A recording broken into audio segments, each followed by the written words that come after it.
하나님의 말씀 우리 함께 보도록 하겠습니다. 누가복음 19장 1절로 10절까지의 말씀입니다. 우리 한 절씩 교독하겠습니다. 제가 1절 읽겠습니다. 예수께서 여리고로 들어가 지나가시더라.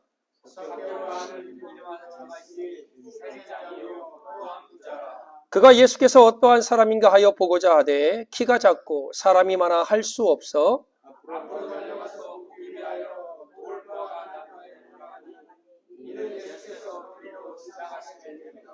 예수께서 그곳에 이르사 쳐다보시고 이르시되 삭개오야 속히 내려오라 내가 오늘 내 집에 유하여야 하겠다 하시니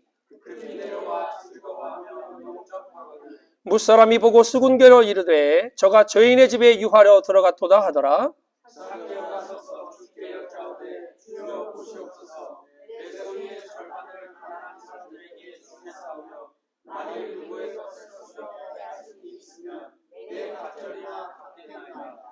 예수께서 이르시되 오늘 구원이 이 집에 이르렀으니 이 사람도 아브라함의 자손이미로다. 인자가 온 것은 잃어버린 자를 찾아 구원하려 함이니라. 아멘. 우리가 학훈이나 교훈을 지을 때 대부분 좋은 단어를 많이 쓰지 않습니까? 바르게 살자 아니면 정직하게 살자. 제가 나온 신학대학원에 한 5가지의 교훈 학훈이 있었는데 그 맨 마지막이 뭐였냐면 목사가 되기 전에 사람이 되라 이런 글이 있었습니다. 그러니까 정직도 중요하고 바르게 사는 것도 중요하고 다 중요하지만 목사 이전에 사람이라는 거죠. 이렇게 학훈이나 교훈은 뭔가 듣는 이들에게 그거를 보는 이들에게 깨달음을 주고 그렇게 살아가기를 촉구하기 위한 글입니다. 그런데 2009년에 여자상업고등학교에서 연예예술고등학교로 이름을 바꾼 한림예고가 있습니다. 그 예고의 학훈이 뭐냐면 꿈깨끼 깡꿍꼴 이렇게 말하니까 되게 이상하죠. 오늘 아프리카 언어 같기도 하고 꿈, 꾀, 끼, 깡, 꾼, 꼴 이것이 학훈입니다. 그래서 되게 특이하지 않습니까? 왜 이런 학훈을 썼을까? 제가 인터넷을 쳐보니까 정말 그렇더라고요. 학훈이 꿈, 꾀, 끼, 깡, 꾼, 꼴이에요. 한때 우리가 쌍기역이 되게 유행하던 때가 있었죠. 이 학교의 그 교훈이 바로 쌍기역으로 된 학훈입니다. 6가지인데 첫 번째가 꿈입니다. 꿈. 바로 비전과 드림이죠. 어떠한 고초와 역경 속에서도 비전을 가졌던 요셉처럼. 그러니까 이게 학훈이지만 우리 예수를 믿는 크리스찬에도 그대로 적용되는 것 같습니다. 꾀가 뭘까요? 위즈덤, 지혜죠. 그죠? 솔로몬처럼 하나님이 주시는 지혜를 바탕으로 인생을 치밀하게 설계하고 실천해 나가라. 끼는 뭘까요? 예, 탤런트. 하나님이 나에게 주신 탤런트는 반드시 있습니다. 그것을 사용하는 것이 기프트, 선물이죠. 그럼 깡은 뭘까요? 우리가 저 사람 참 깡다구가 있네, 그죠? 패션, 열정입니다. 자신이 맡은 일에 열정을 가져야 된다. 자신의 분야에서 최고가 되려면 열정이 필요합니다. 우리 요즘 TV에 보면 양팔을 잃은 어느 여자분을 제가 봤습니다. 삶을 포기할 만도 하잖아요. 그런데요, 발가락으로 이제 손처럼 쓰는 거를 연습을 하더라고요. 엄마가 도와주는 건 no. 엄마는 나랑 평생 함께 살 수 없어요. 내 힘으로 하게 놔두세요. 발가락으로 이빨 닦고 발가락으로 밥을 먹고 젓가락질을 하고 발가락으로 세수하고 별걸 다 하더니 나중에는 그 발가락을 가지고 그림을 그리기 시작해서 그 그림이요. 우와, 너무너무 잘 그리는 거예요. 그 열정, 포기하지 않는 열정. 그러면 꾼은 뭘까요? 꾼. 바로 프로페셔널. 성공적인 인생을 살기 위해선 우리가 프로가 되어야 됩니다. 여러분, 신앙도요, 늘 어린아이 신앙에서 머무르면 안 됩니다. 프로처럼 신앙도 프로가 돼야 돼요.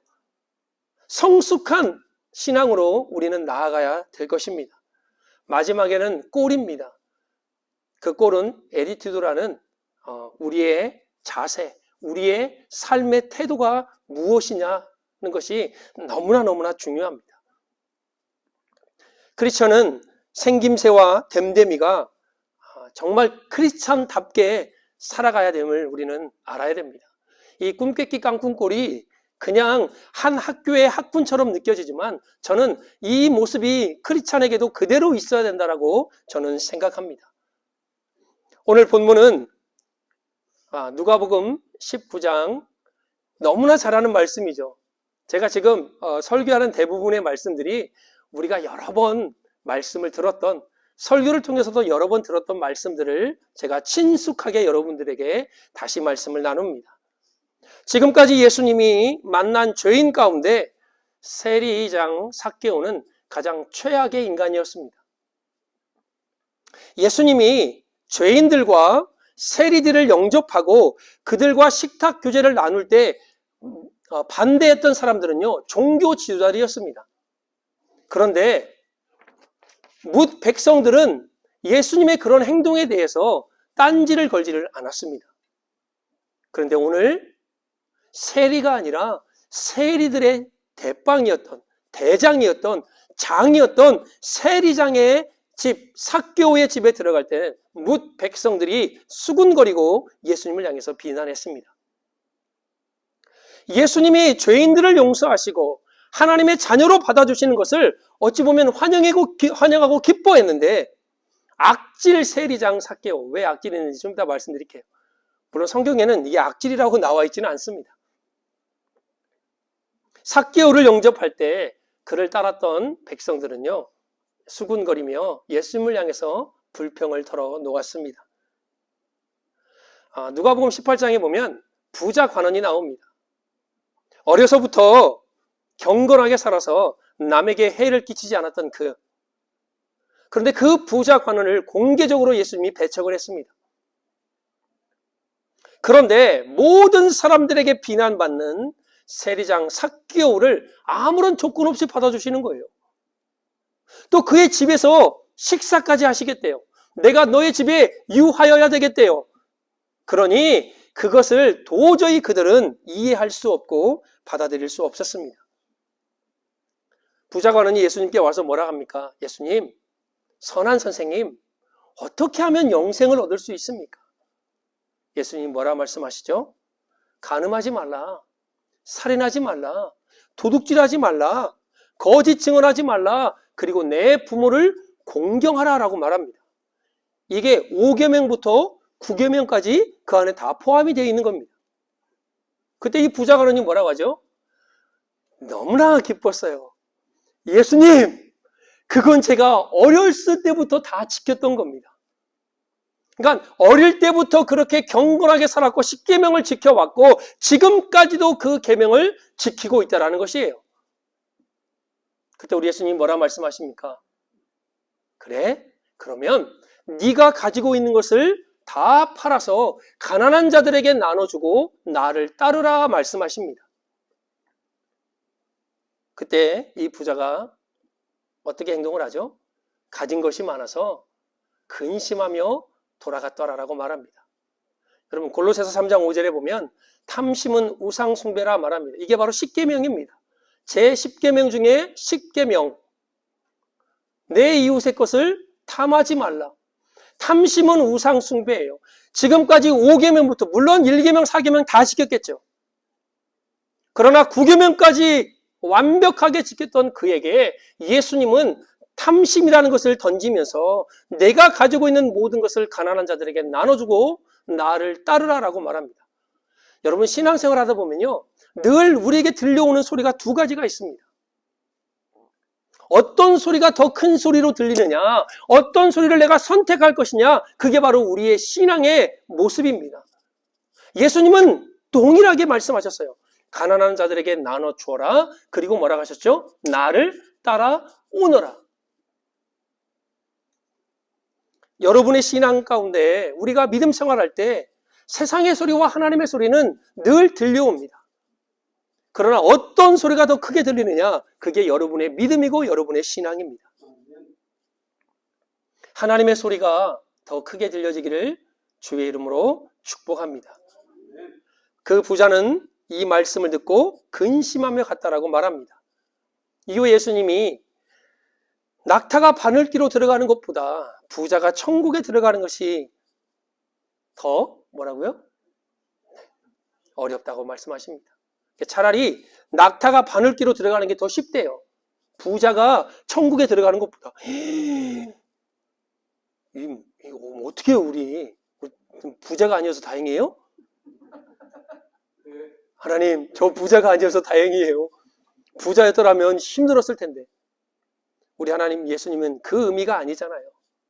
물질에 관하여 어떠한 물질관을 가지고 있는지, 여러분의 신앙에 어떠한 신앙관을 가지고 있는지, 제가 전에 욥기 설교할 때 내가 바라보는 내세관은 어떤 내세관인지, 주신 분도 여호와시요 가져가시는 분도 여호와이시기 때문에 내가 하나님의 영광을 드러내고 살고 있는지, 부자고 가난하고 이게 문제가 아닙니다. 내가 어떠한 물질관을 가지고 살아가느냐, 이게 더 중요한 것입니다. 즉 예수님은 부자를 부르던 가난한 자를 부르던 오늘 죄인을 부르던 삭개오를 부르는 것, 그 모든 것들이 하나님의 은혜라는 거예요. 하나님의 선택하심이라는 것을 그들에게 말씀하고 계시는 것입니다. 우리 예수님은 지금도 죄인을 찾아오십니다. 민족의 악명 높은 반역자, 세금의 수탈자, 그 이름이 바로 삭개오였습니다. 그는 부자였지만 구원이 필요한 자였고 심령이 가난하고 소외된 자였습니다. 예수님은 이러한 사람을 찾아오십니다. 그리고 그 사람을 찾아 죄의 사함을 주시고 구원의 은혜를 베푸시는 것입니다. 여러분, 이스라엘 전체에서 세금이 가장 잘 거치는 곳이 여리고와 갈릴리의 가버나움이었습니다. 세금이 많이 거치는 거예요. 지금 이 캐리가 잘 사는 동네 아니에요? 세금이 많이 거치니까 이 세리장을 하려고, 이곳에서 세리를 하려고 로마 당국에 뒷돈을 주고 선불을 먼저 주고 이곳에 세금 징수를 그 꼴을 맡으려고 엄청나게 치열했습니다. 왜? 돈이 많이 거치니까요. 자, 보세요. 뒷돈을 줬어요. 그리고 선불을 줬어요.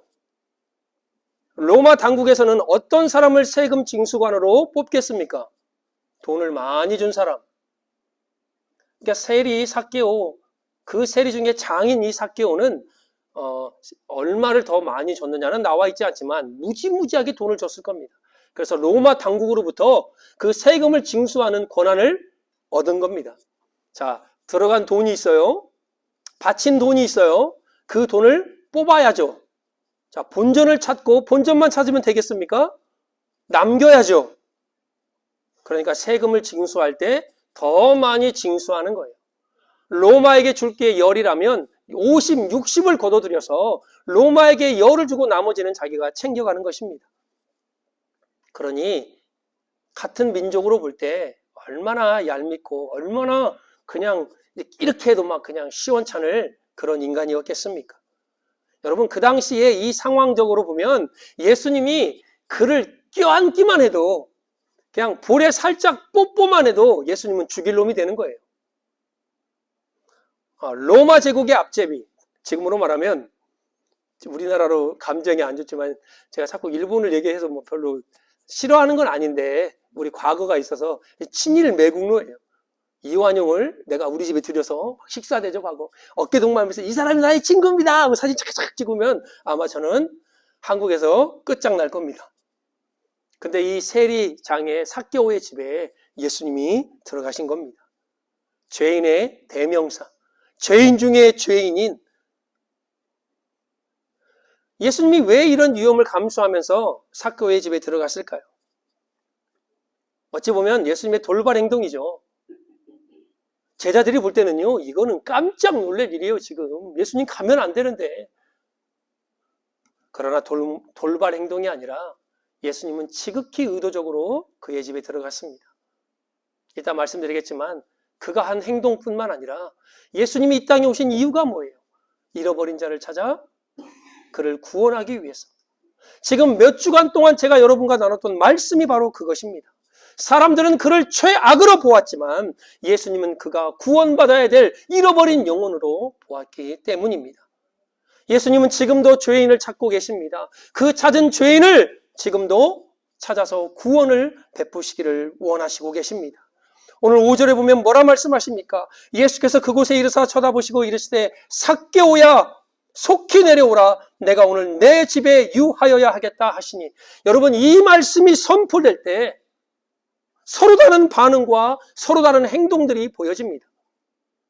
삭개오는요 나무에서 즉시 내려옵니다. 급히 내려옵니다. 그리고 예수님을 최고의 손님으로 대접합니다.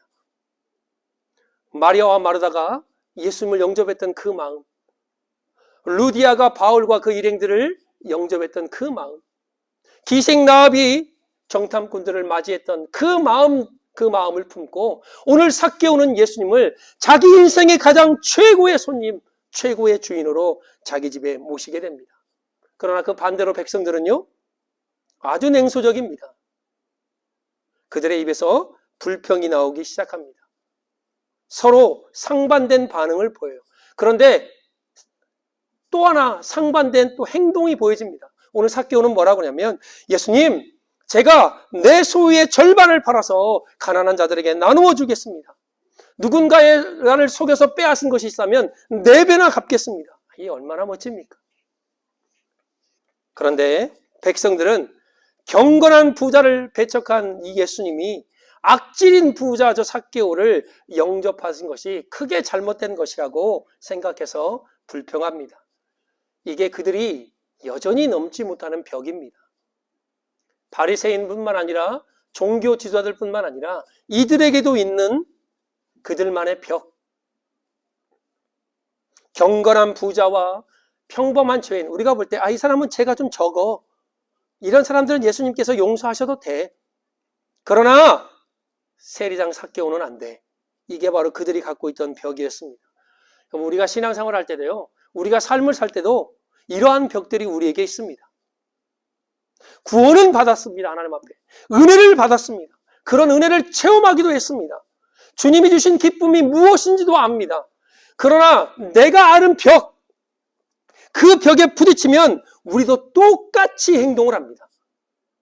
그 벽 앞에 멈추어 서서 원망하고 불평하며, 그리고 남의 탓으로 돌릴 뿐만 아니라 핑계합니다. 이 벽을 넘지 못하면 저와 여러분들은 평생 그 자리에 머무를 수밖에 없습니다. 삭개오의 기쁨 뒤에 이를 불평하는 사람들에게 있는 벽이 바로 이것입니다. 자기들만의 선을 그어놓고 자기들만의 신앙의 잣대를 표준으로 삼고, 여기까지는 괜찮아, 그러나 여기를 넘으면 안 된다라는 기준을 가지고 있습니다. 여러분, 예수님은 누구만을 위해서 구원하신 게 아니라 모든 사람을 위하여 십자가에 달리셨습니다. 그 사랑을 이해하지 못하면 우리는 오해할 수밖에 없고 편견을 가질 수밖에 없습니다. 이 벽을 뛰어넘었던 게 바로 삭개오예요. 삭개오의 꿈이 뭡니까? 예수님을 만나는 거였습니다. 삭개오가 가지고 있던 지혜, 그 꾀가 뭡니까? 키가 작으니까 나무에 올라가는 거예요. 그의 열정은 무엇이었습니까? 깡은 무엇이었습니까? 사람들이 많지만 내가 이 상황을 이겨내리라 하는 그 열정을 가지고 있었습니다. 그리고 그의 아름다운 행동, 그의 태도, 자기의 절반의 소유를 가난한 자들에게 나눠줄 뿐만 아니라 속인 것이 있다면 4배나 갚겠다라고 말합니다. 키가 작은 것, 그의 벽이었습니다. 왜? 예수님을 볼 수가 없잖아요. 가끔 저에게 키 크면 불편한 것이 없냐고 물어본 분들이 있어요. 목회하다 보면. 있어요, 있기는. 왜? 자주 쪄요. 어디다가 이렇게 부딪혀요. 근데 작은 분들은 그런 경우가 거의 없다고 하더라고요. 삭개오가 가졌던 이 키가 작음은 그가 갖고 있는 신체적인 벽이었습니다. 예수님을 보기 위해서 나아가야 되는데 키가 작기 때문에 예수님을 볼 수가 없었습니다. 저나 여러분이나 이 개인적인 벽, 이게 외모든, 이게 학력이든, 이게 재산이든, 사회적인 지위든 누구나가 다 갖고 있는 벽입니다. 상황의 벽은 뭘까요? 사람들이 많아서 어떻게 할 수 없어요. 우리의 삶의 부분 아니겠습니까? 지금 겪고 있는 문제나 어려움들. 또 여기에 신앙의 벽까지 부딪힙니다. 삭개오는. 사람들이 수군거리기 시작합니다. 저 악질, 저 죄인, 저 민족의 원수, 얼마나 괴로웠겠습니까? 그러나 이 모든 개인의 벽이든 상황의 벽이든 신앙의 벽이든 예수님이 부르시면 끝나는 겁니다. 삭개오야, 내려오라. 내가 네 집에 유하여야 하겠다. 누군가를 쉽게 판단하고 정죄할 이유가 없습니다. 삭개오가 구원받지 못할 사람입니까? 구원받아서는 안 될 사람입니까? 그렇게 판단한다면 저와 여러분 역시 구원받아서는 안 될 사람들입니다. 오늘 삭개오의 모습이 우리의 모습 아니겠습니까? 여전히 개인적인, 여전히 상황적인, 여전히 우리의 신앙적인 벽 앞에서 무너지고 쓰러지고 넘어지는 우리에게 덕기라, 여러분의 이름을 부르시는 우리 예수님, 내려오라. 내가 오늘 너의 집에 유하여야 되겠다. 오늘 내가 너와 함께 하여야 되겠다. 여러분, 우리는요, 변화돼야 돼요. 구원받은 증거가 무엇입니까? 우리의 변화된 삶이 아니겠습니까? 삭개오는 오늘 예수님을 만나자마자 그의 인생이 완전히 달라집니다. 여러분, 삭개오를 비난하고 예수님을 비난했던 사람들이 어떤 사람인지 아세요? 누가복음 18장 31절부터 마지막 절까지 보면 예수님이 맹인의 눈을 뜨게 하십니다. 그때 그들이 그 맹인이 눈을 뜨는 것을 보고 하나님께 영광을 돌리던 자들입니다. 예수님의 그 놀라운 능력을 보고. 근데 그들이 여전히 예수님을 향하여 비난하고 불평합니다. 우리의 신앙이요, 어쩜 이렇게 똑같은지 몰라요. 조금 하나님의 은혜를 주고 조금 뭐가 일이 잘 되면요, 막 다 나와, 이거 다 와. 컴온. 응? 누가 나를 능히 이기리요? 내 발 앞에서 무릎을 꿇을지어다. 그런데 조금만 어려움이 오면요, 뭐 나 건들지 마. 나 지금 너무 힘들어. 하나님 없는 것 같고. 어떻게 똑같은 하나님의 은혜가 지금 똑같이 우리에게 공급되어지고 있는데 조금만 상황이 달라지고 조금만 벽에 부딪히면 이렇게 달라지는 모습을 보일 수가 있을까요? 우리가 변화받지 않아서 그렇습니다. 예수님을 만나면 우리는 달라져야 돼요. 그게 바로 구원받은 하나님의 백성들의 증거인 것입니다. 그렇다면 왜 구원받은 우리는 변하지 않습니까? 변한 분들은 괜찮아요. 이 설교를 듣고 변하지 않는 분들만 반응하세요. 혹시 유튜브를 듣고도 이 설교를 들은 분들, 구원받은 분들은 괜찮습니다. 변화된 사람들은 괜찮습니다. 그러나 변화되지 않는 분들은 이 설교를 듣고 반응을 하셔야 됩니다. 이렇게 생각할 수 있죠. 구원의 은혜를 받은 사람도 변하지 않을 수 있다. 그러면 간단하네요.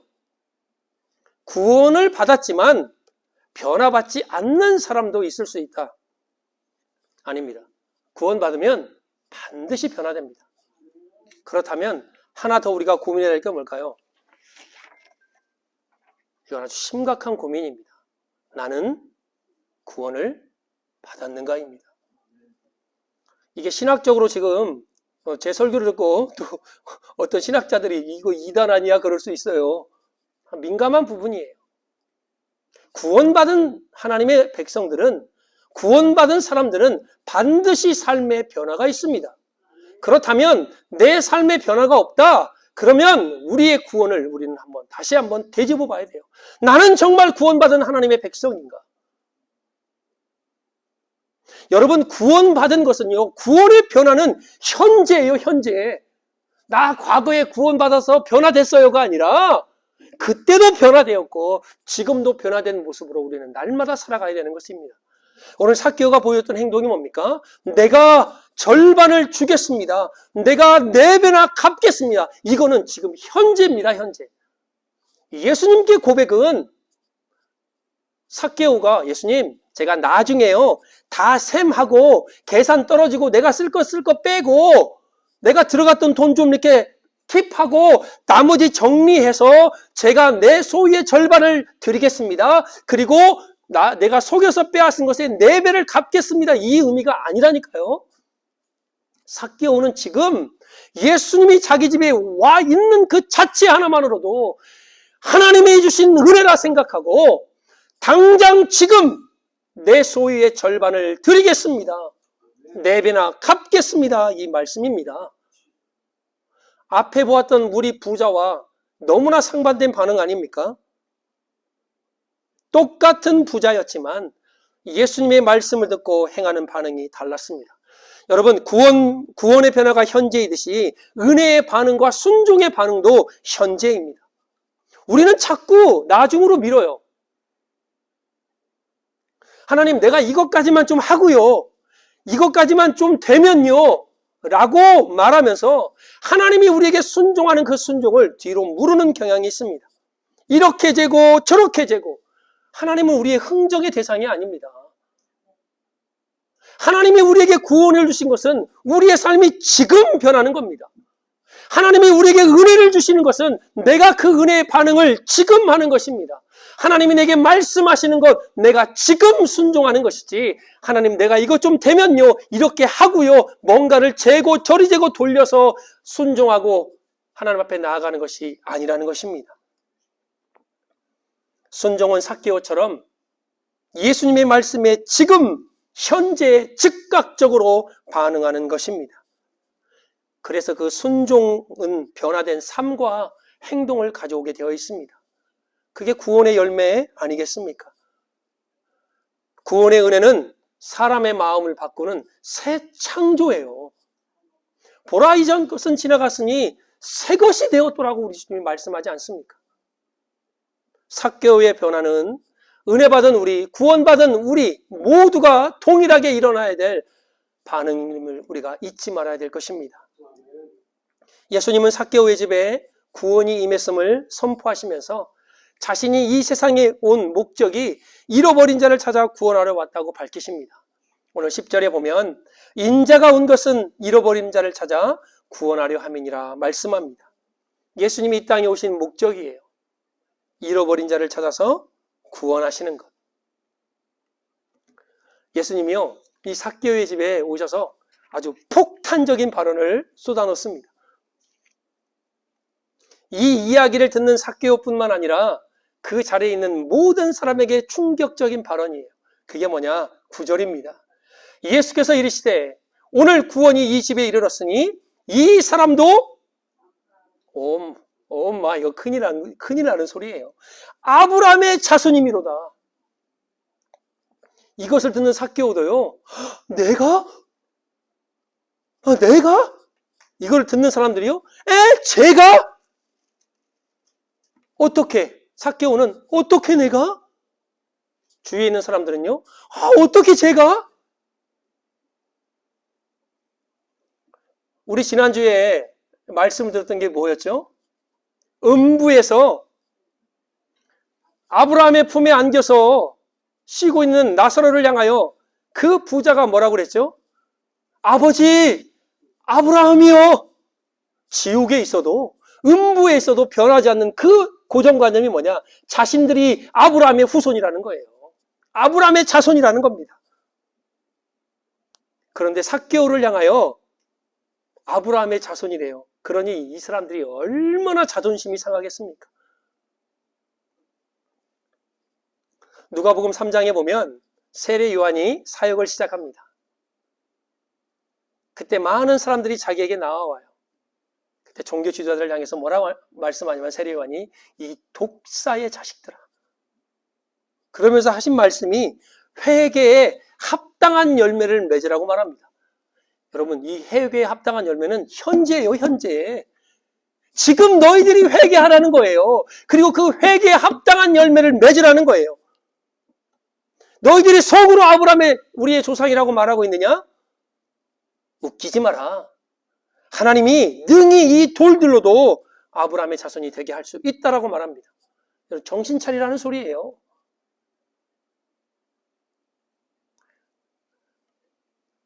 예수님의 이 폭탄적인 발언은 아브라함의 자손이 니들이 생각하고 있는 하나님의 십계명을 잘 믿고 지금까지 경건하게 살아왔고 지금까지 너희가 하나님을 믿으려고 애썼던 그 모든 것들 때문에 아브라함의 자손이라고 말하는데 아니야.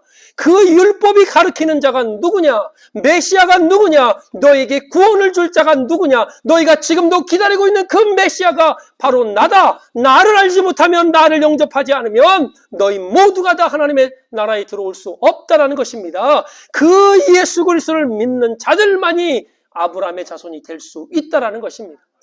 이게 바로 예수님의 폭탄적인 발언입니다. 다른 말로 하면 정신 차려 이 사람들아. 너희는 아브라함의 자손이 아니야 라는 소리입니다. 우린 지난 몇 주간 누가복음을 통해서 말씀을 나눴습니다. 100마리 중에 하나, 10 중에 하나, 2 중에 하나. 예수님의 시선이요 이제 점점 좁혀지면서 잃은 자를 향하여 계속해서 나아가십니다. 오늘 삭개오를 통하여 인자가 온 것은 바로 잃어버린 자를 찾아 구원하러 하셨다라는 예수님이 이 땅에 오신 목적을 정확하게 설명하십니다. 잃었다가 다시 얻었다. 죽었다가 살아났다. 그게 바로 예수님의 기쁨이었습니다. 우리 하나님의 기쁨이었습니다. 저와 여러분들이 하나님 앞에 돌아왔을 때 바로 이런 기쁨이 우리 예수님의 기쁨이었습니다. 제가 가끔 우리 아내한테도 이런 얘기를 해요. 이렇게 설교할 때마다 제가 이제 어디 뭐 큰 교회 가서 설교할 때도 있지 않겠습니까? 근데 제가 참 두렵고 떨려요. 왜냐하면 예수 믿기 전에 못된 짓을 하도 많이 해서 우리 아내한테도 가끔 나 설교할 때 저 밑에서 저게 나 군대 있을 때 못 살게 뒀던 선임이에요. 막 이럴까봐 나 그것 때문에 너무 떨려. 어쨌든 두려워. 왜 하나님은 나를 좀 착할 때 부르지 않고 못된 짓도 많이 하게 하고 그 다음에 예수 믿게 해가지고 이렇게 목사가 되게 했을까? 좀 착할 때 불렀으면, 선할 때 불렀으면, 나쁜 짓 않고 좀 착하게 살 때 불렀으면 내가 그런 고민도 걱정도 안 할 텐데. 그때마다 들려주시는 우리 주님의 음성이 있어요. 그러니 내가 너를 불렀지. 저와 여러분들이 부름받은 거는요, 착해서 부름받은 게 아니에요. 뭐가 잘나서 하나님이 우리를 부른 게 아니에요. 뭔가 선하게 살았기 때문에 하나님이 우리를 긍휼히 여겨서 부른 게 아니라 얘를 그냥 놔두면 안 되겠구나. 얘를 그냥 놔두면 하나님 없이 살겠구나. 얘는 나 없이 살면 안 되는 애구나. 하나님의 은혜와 사랑이 있어서 저와 여러분을 부르신 것입니다. 예수님은 지금도 저와 여러분과 같은 죄인을 찾고 계시고 그 죄인을 찾아 구원하시기를 원하십니다. 지금도 잃어버린 자를 찾으시는 그 예수님의 마음이 우리의 마음이 되기를 주의 이름으로 축복합니다. 아까 제가 꿈 깼기 깡꿍꼴이라는 말씀을 드렸습니다. 하나님, 제가 이걸 보면서 하나님 이런 기도를 하면 좋겠습니다. 하나님이 주신 꿈을 마음에 품고 하나님이 주신 지혜로 이 땅을 믿음으로 살아가는 은혜가 있게 하옵소서. 맡겨주신 사명, 달란트를 충성되게 활용하며 나약하고 쓰러지는 모습이 아니라 열정을 가지고 하나님의 자녀인 크리스찬이라는 이름에 맞게 빛과 소금이 되어 하나님의 자녀답게 살아가게 하옵소서. 저와 여러분들을 가로막고 있는 벽을 넘어서 이 한 주간 변화된 구원받은 하나님의 자녀로 열매 있는 하나님의 자녀로 신앙으로 살아가는 저와 여러분들이 되어지기를 주 예수 그리스도의 이름으로 축복합니다. 기도하겠습니다.